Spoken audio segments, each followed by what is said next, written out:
Dans cet appartement confortable vivait une famille d'ouvriers au milieu du 19e siècle. Ici, au Familistère de Guise, on a accès aux équivalents de la richesse bourgeoise. Construit en 1859, inspiré des théories du socialiste Charles Fourier, on doit ce projet extrêmement novateur à l'époque à Jean-Baptiste André Gaudin.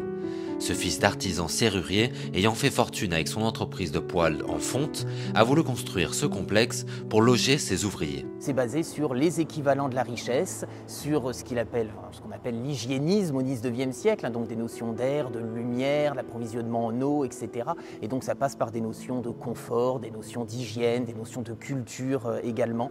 Et donc ça se veut vraiment pour Gaudin une idée d'émanciper l'ouvrier effectivement et de leur rendre quelque part une certaine forme de pouvoir. Le but, c'est que les ouvriers deviennent leurs propres patrons. Jusqu'à 2000 personnes vivent ici, à condition bien sûr de travailler pour la société Gaudin. Tout les oppose à l'ouvrier courant de l'époque, le salaire d'abord, 3 fois supérieur à la norme, mais pas seulement. Car il faut bien imaginer que les ouvriers au 19e siècle vivaient dans des conditions insalubres, entassés dans des caves, privés d'accès à la lumière du jour, mais ici, rien de tout ça. Donc là, nous nous trouvons dans le pavillon central. Alors, il faut savoir qu'il y a plusieurs pavillons d'habitation au Familistère, plus des bâtiments annexes, donc une buanderie et une piscine, un théâtre, des écoles, des magasins également. Et donc ici, le pavillon central, c'est un petit peu le centre névralgique, on va dire. C'était à la fois la salle polyvalente du Familistère, c'est ici que les gens pouvaient se retrouver. Gaudin y organise des fêtes, des bals, des banquets, voilà, tout un tas de choses. C'est un lieu de réunion, de regroupement. C'est une véritable machine à habiter ensemble dans laquelle tout est pensé comme une horloge. Du plancher modulable de la piscine pour que les enfants puissent s'y baigner jusqu'à la taille des fenêtres. Grâce à la verrière, effectivement, on a là comme ça un espace extrêmement lumineux. Alors ça permet de faire tous ces événements dont je vous ai parlé, ce qui est très pratique, même par mauvais temps, voilà, même en plein hiver par exemple. Et ça permet également d'avoir une luminosité adéquate pour les logements. Voilà, donc c'est pour ça que vous avez les fenêtres, vous le voyez, qui rétrécissent au fur et à mesure qu'on monte dans les étages. Et en fait, ça permet effectivement aux personnes qui habitent au rez-de-chaussée de recevoir la même quantité de lumière que celles qui habitent au dernier étage.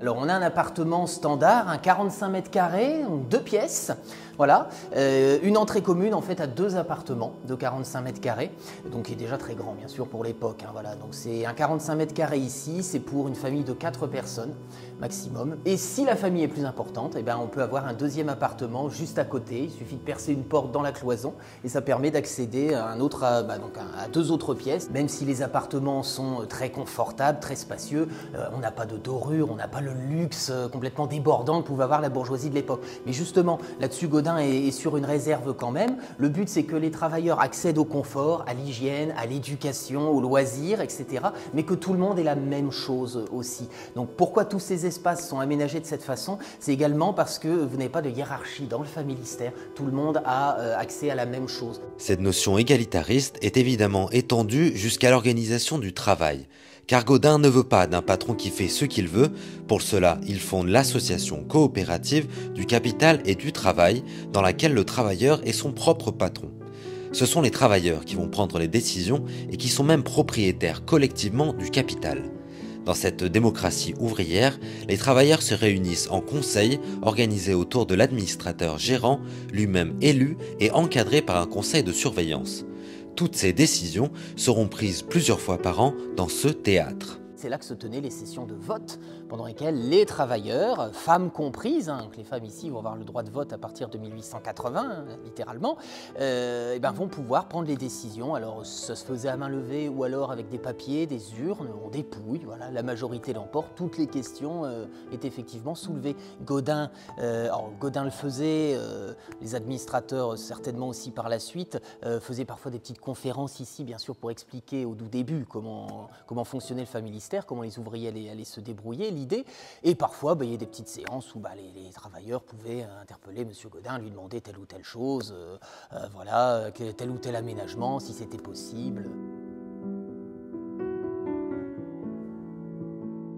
Gaudin voulait que ce soit un lieu vraiment de discussion, où les idées peuvent s'échanger, que ce soit un peu voilà, le noyau de décision. Et en plus, il est placé d'une façon particulière, hein, les écoles de chaque côté. Mais en plus, il est pile en face du pavillon central et dans l'axe exact de la nourricerie Poupona, la garderie des enfants qui se trouvait derrière.